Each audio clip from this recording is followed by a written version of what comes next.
Buat kalian yang punya Itel S23 Plus, apa kabar nih HP kalian? Udah nemu gak enaknya belum? Apa malah puas? Ceritain ya keluh kesah kalian di kolom komentar. Banyak yang bilang sih soal baterai di Itel S23 Plus ini jadi nilai minus buat HP ini. Katanya sih boros, tapi emang segitunya ya? Belum lagi isu layarnya yang kurang responsif.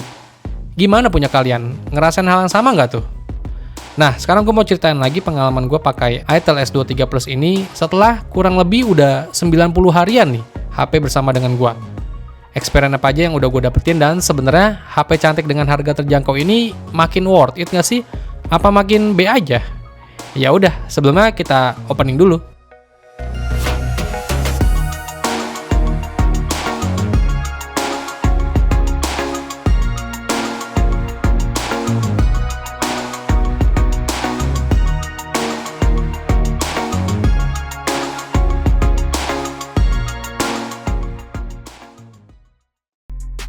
Sebenarnya dari awal HP ini dirilis udah banyak yang puji-puji sih. Jelas aja, Itel Indonesia kasih kita banyak bonus, dimana kita bisa beranggapan apa iya Itel Indonesia itu jual rugi buat satu HP ini. Karena ketika kalian beli pada saat flash sale, kalian bakal dapetin banyak bonus tuh.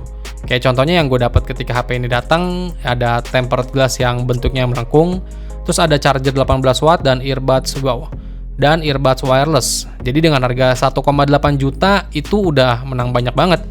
Ibaratkan bonusnya itu taruhlah semuanya harganya 200 ribuan. Jadi harga HP ini cuma 1,6 juta dong. Tapi itu semua harga pada saat flash sale ya. Dan kalau sekarang harga normalnya udah di 2,2 jutaan.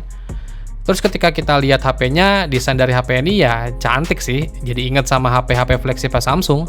Tapi untuk bahan materialnya ini sih masih terbuat dari plastik ya. Baik itu bagian belakang atau bezel-bezelnya.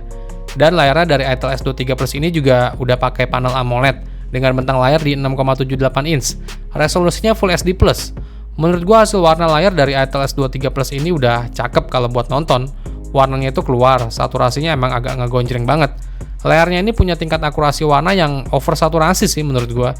Dan perlu diperhatiin lagi kalau untuk layar di Itel S23 Plus ini ya masih 60 Hz aja.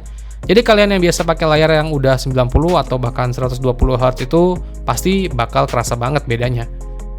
Terus HP ini juga udah punya NFC ya, tapi sayangnya HP ini belum dual speaker alias masih single speaker aja di bagian bawah. Terus ada juga fitur dynamic bar yang dimana kamera depan kalian bisa melebar ketika ada notifikasi, buka kunci, ngecas HP atau yang lainnya. Ya mirip-mirip fitur di dynamic island-nya punyanya iPhone. Dan satu lagi nih fitur unggulan yang menarik banget, dia udah ada fingerprint in display. Jadi fitur kelas HP flagship aja udah berasa. Coba kalian bandingin sama kompetitornya di harga yang sama. Mana berani coba jual harga segitu. Lanjut ke bagian performanya nih, kita langsung geber main game ya. Tapi sebelumnya gue mau kasih info dulu untuk spesifikasi yang ada di Itel S23 Plus ini. HP ini pakai chipset dari Unisoc T616, dimana untuk AnTuTu Benchmark versi 10, dia dapat skornya tuh di 270 ribuan. Terus chipset ini dipadukan dengan RAM 8GB dan internal memorinya di 256GB. Baterainya 5000 mAh dan daya ngecasnya di 18 watt. Terus kalau untuk gyroskopnya ini udah hardware ya, dan berjalan dengan normal, no delay. HP ini gue buat main game Mobile Legends. Untuk settingan yang dipakai ini di grafis tinggi, refresh rate-nya juga tinggi ya, dimana itu grafis mentok kanan bawaan HP-nya. Di game MOBA analog ini gue ngerasa Itel S23 Plus ini masih aman-aman aja dimainkan. Pergerakan karakternya smooth, nggak ada kendala, FPS-nya stabil di angka 40-an. Gue nggak ada sama sekali nemuin frame drop di Itel S23 Plus ini. Main satu game sampai habis kira-kira 20 menitan ini masih stabil. Begitupun juga suhunya yang ada di kisaran 40 derajat aja. Masih bisa dibilang anget-anget aja. Overall settingan grafik tinggi, refresh rate tinggi masih nyaman dimainkan. Dan baterai berkurang 6% aja loh setelah dimainin sekitaran 20 menit lebih. Terus main eFootball 24 nih, di sini gue pakai settingan grafik medium di 60 fps. Main game bola kayak gini juga aman, nggak ada penurunan FPS dan manteng aja di 60 fps. Main 2 babak sekitar 15 menit lebih itu baterai berkurang 5% aja. Suhunya bisa tembus di kisaran 41 derajat. Bisa dikatakan main eFootball 24 di Itel S23 Plus ini udah lumayan ya. Walau emang agak sedikit hangat, tapi panasnya main di eFootball ini masih lancar jaya. Terus main CODM nih, settingan yang bisa dipakai kualitas grafiknya low, frame rate high ya. Main CODM ini bisa manteng di 40-60 fps, pergerakan karakternya smooth banget, lancar jaya. Gua nggak nemuin frame drop sama sekali di Itel S23 Plus ini, walau gua mainin gamenya ini kurang lebih 20 menitan lebih. Tapi terkadang FPS bisa turun sampai 30 FPS-an, tapi emang masih nyaman banget dimainkan. Walau suhunya kelewat overheat nih, sekitar 44 derajat. Dan gue main sekitar 20 menit lebih, baterai berkurang 7%. Terus main PUBG Mobile nih, settingan yang bisa dipakai itu bisa di-unlock grafik smooth ultra ya. Gue main sekitar 20 menit lebih, ya prosesor ini sebenarnya bisa dibilang di harga 2 jutaan sih udah killer banget. Tapi sekali lagi, untuk cooling sistemnya di Itel S23 Plus ini masih belum bisa menekan suhu panasnya saat main game. Gue sangat menyarankan banget buat kalian pakai fan cooler kalau buat main game yang lama ya. Main PUBG Mobile sebenarnya nggak ada masalah sama sekali. Suhu yang dihasilkan ketika gue mainin itu bisa tembus 45 derajat loh. Main settingan smooth ultra udah nyaman, walau dalam kondisi ngeras sekalipun. Dan main sekitar 20 menit lebih, baterai berkurang sampai 10% nih, saking panasnya. Terus gue geber juga main Genshin Impact nih, settingan yang gue pakai di grafik rendah ya, di 30 fps aja. Dan ternyata juga masih lumayan si Itel S23 Plus ini. Pergerakan karakternya ketika kita berantem sama musuh aja terlihat smooth. Suhu yang dihasilkan aja bisa tembus lebih dari 43 derajat. Settingan terendah 30 fps sebenarnya udah lumayan cepat panas ya. Mungkin kalian bisa turunin settingannya satu tingkat, dan gamenya mungkin berjalan lebih baik, dan suhunya juga nggak terlalu cepat panas. Intinya suhu yang bisa tembus lebih dari 43 derajat di Genshin Impact ini bikin si Itel S23 Plus ini lumayan overheat, tapi masih tetap stabil, dan main sekitar 20 menit baterai berkurang bisa sampai 15%-an karena saking panasnya. Jadi kalau buat main game, HP ini sebenarnya ya bisa-bisa aja, tapi kita nggak bisa nuntut banyak buat grafiknya. Sebenarnya grafik bawaannya aja udah lumayan mantap. Terus buat cooling sistemnya masih dalam batas aman sih. Tapi yang paling bikin greget balik lagi, di layarnya masih di 60 Hz. Bikin pergerakan karakternya tuh ya lumayan bikin greget. Di luar dari itu sih ya udah aman-aman aja. Terus ke performa kameranya nih, gue bisa bilang untuk performa kameranya ya selayaknya HP 2 jutaan pada umumnya sih.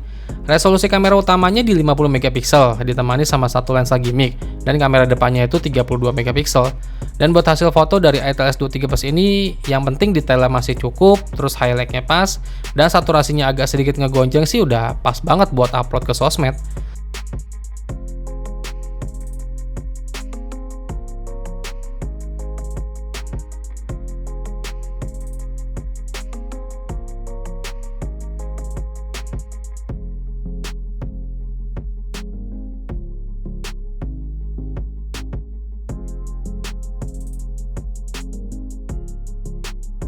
Terus buat perekaman videonya menurut gue ya standar-standar aja sih. Balik lagi ya kayak HP kas 2 jutaan pada umumnya. Dan resolusinya cuma bisa mentok di 1080p 30 fps aja. Stabilisasinya gue aktifin ya. Jadi ini gue lagi jalan-jalan. Nah, gue lagi jalan. Kalau gue lihat langsung di layar HP-nya sih ini smooth ya. Kayak nggak ada getaran gitu kalau mode stabilisasinya diaktifin kayak gini. Tuh. Ini mentok di 1080p 30 fps aja nih. Jadi kalian coba dengerin juga untuk kualitas audionya kayak gimana. Tuh. Dan ini perekaman kamera depan Itel S23 Plus, resolusi mentok juga 1080p 30 fps. Ini mode stabilisasinya aktif ya. Kalian cek. Kalau gue lihat di layar HP-nya sih masih shaky gimana gitu. Kalian dengerin juga audionya ya. Kurang lebih kualitasnya kayak begini. Panas. Dan yang terakhir, isu HP ini baterainya boros emang itu ada ya, dan gue ngerasain sendiri. Screen on time gue dalam sehari itu cuma bisa 4-5 jaman aja. Tapi itu untuk kondisi pakai data seluler ya, dan gue juga banyak main game. Mungkin Itel mesti update software lagi deh buat memperbaiki isu ini. Dan layar yang kurang responsif emang suka ada ya. Apa karena gue emang biasa pakai layar HP 120 Hz, jadi emang 60 Hz agak kurang nyaman. Di samping dari itu, untuk kelebihan layarnya juga terbilang udah cakep sih. Belum lagi desainnya udah khas flagship banget, layarnya melengkung. Mana ada coba brand lain yang bisa niru kemegahan desain dan harga dari Itel S23 Plus ini. Buat gaya juga udah mantep banget. Jadi ya HP ini emang terlalu menang banyak banget sih buat kalian beli. Ya udah, kalau kalian berminat sama HP entry level rasa flagship ini ya gas aja.